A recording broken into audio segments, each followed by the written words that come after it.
Factor follow-up segment tonight, the strange and disturbing saga of University of Wisconsin teacher Kevin Barrett. A couple of weeks ago, Barrett accused the USA of attacking itself on 9/11. It's happening, largely through this false flag terrorism.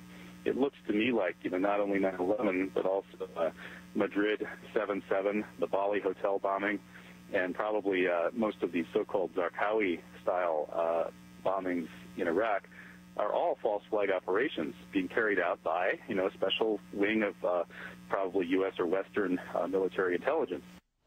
Of course, that's nuts, but University Provost Patrick Farrell says Barrett can continue teaching, and he's going to teach a class on Introduction to Islam. After that ruling, I said this guy would have been gone at Boston University, my alma mater, in a heartbeat. The chancellor there, John Silber, this guy'd be in the Charles River floating down, toward the harbor. So what did Barrett do when he heard I said that? He wrote a letter to my boss saying, quote, "It has come to my attention that one of your announcers, Bill O'Reilly, has stated on national television that he would like to see me murdered and thrown into the Boston Harbor," unquote.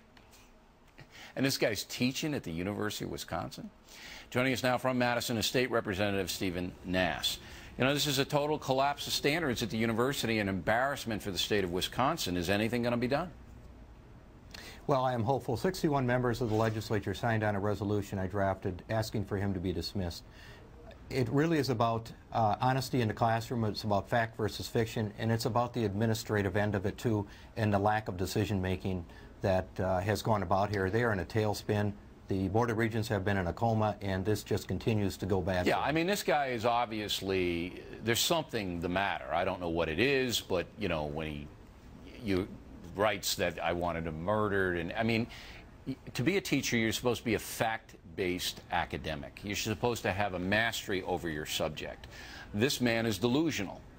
And the fact that you got 61 legislators out of how many? How many legislators are there in Wisconsin? 133. All right, so you've got almost half. But you should have 133 out of 133. See, I'm not understanding the mentality of the provost, who I think, again, it's just a collapse of all academic standards. And then the legislature, I mean, don't they understand that when you bring a guy like this onto the campus, as delusional as he is, I don't think he's a danger to anybody, but I think he's just not up to the job. Aren't there any standards at the state's most prestigious university? Apparently not. And interestingly, this is the only individual that applied for the job and he was hired. So the university talks about winnowing and sifting ideas, and yet when it comes to hiring someone credible in the classroom, that falls through. So that does raise the question as to how, in the first place, did he get hired? I mean, this is how bizarre it is, that Barrett is going to teach an introduction to Islam and is putting forth that 9/11 and all of the other terror attacks around the world are being orchestrated by a U.S. government and other Western democracies to divert attention from the truth. I don't exactly know what the truth is, but this would be like a math teacher going in and saying, 3 and 3, not 6. 3 and 3 is 10.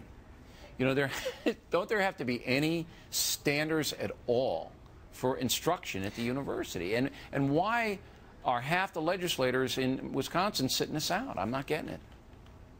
Well, unfortunately, I think many of them had decided to make this a partisan issue with the exception of one individual. Oh, is that right? That is unfortunate. It is very interesting to know that the very liberal members of the legislature have hunkered down. They have stayed out of the fight. I think they even realize this is a bad idea. Are you telling me the Democrats, the Wisconsin Democrats, they want to keep this guy in here?